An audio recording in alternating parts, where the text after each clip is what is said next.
Hey, if you get a chance to step outside tonight and look up, you might notice the moon looks, well, different. And nope, it's not just your imagination. We're about to dive into a seriously cool celestial event that's part science, part ancient folklore, and 100% spectacular. So what is going on up there? You might notice the whole sky just seems a little brighter, maybe a little more epic. And trust me, there is a very, very good reason for that. Get ready because the very first full moon of 2026 is making its big debut. This is the January full moon, which you might know by its famous name, the wolf moon. But hang on, it gets even better. This isn't just any full moon.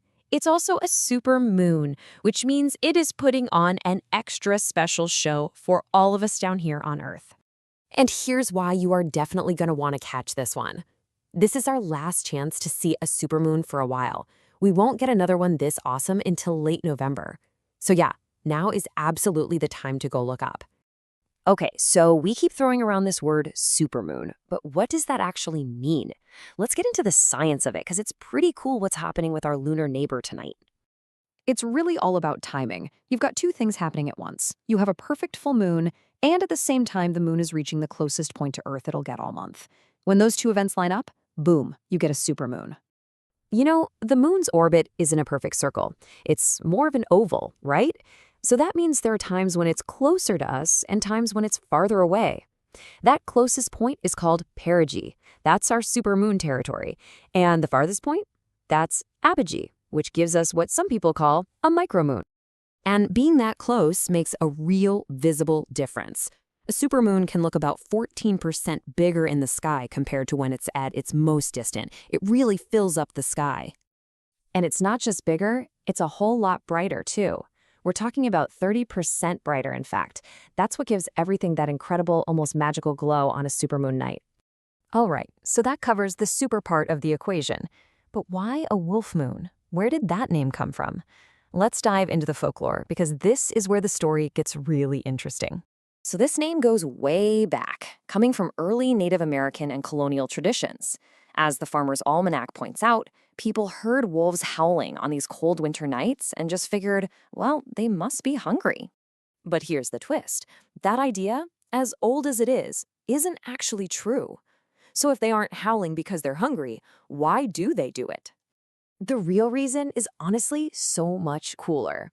Modern science shows us that howling is this super complex way for wolves to communicate.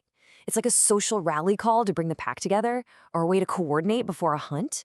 Sometimes it's just a way of shouting to other packs, hey, this is our turf.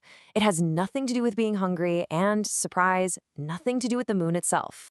And while wolf moon is definitely the most popular name we use, it is far from the only one. Different cultures all around the world had their own unique names for this big winter moon. This is so fascinating. Just look at some of these.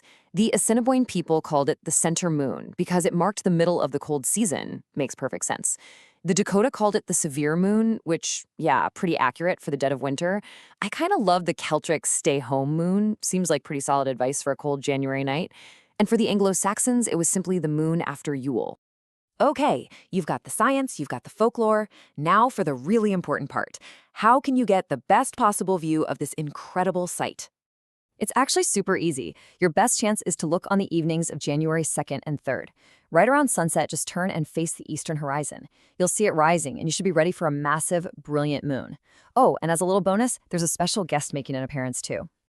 And here are a few extra things to keep an eye out for. First, what's called the moon illusion. This is this amazing trick our brains play on us that makes the moon look absolutely gigantic when it's low on the horizon. It might also have this really beautiful, warm, orangey color. And that special guest I mentioned? On January 3rd, the planet Jupiter is going to be shining like a diamond right next to the moon. How cool is that? So, to wrap it all up, tonight we've got the wolf supermoon. Next month brings us the February full moon, the snow moon. But don't forget, if you want to see another supermoon this big and this bright, you're going to have to wait all the way until November 24th. And that brings us right back to where we started. Now you know the science that makes it so big, the ancient folklore that gave it its name, and exactly how to see it. The only question left is, what will you see and what will you feel when you look up at the sky tonight? Go take a look.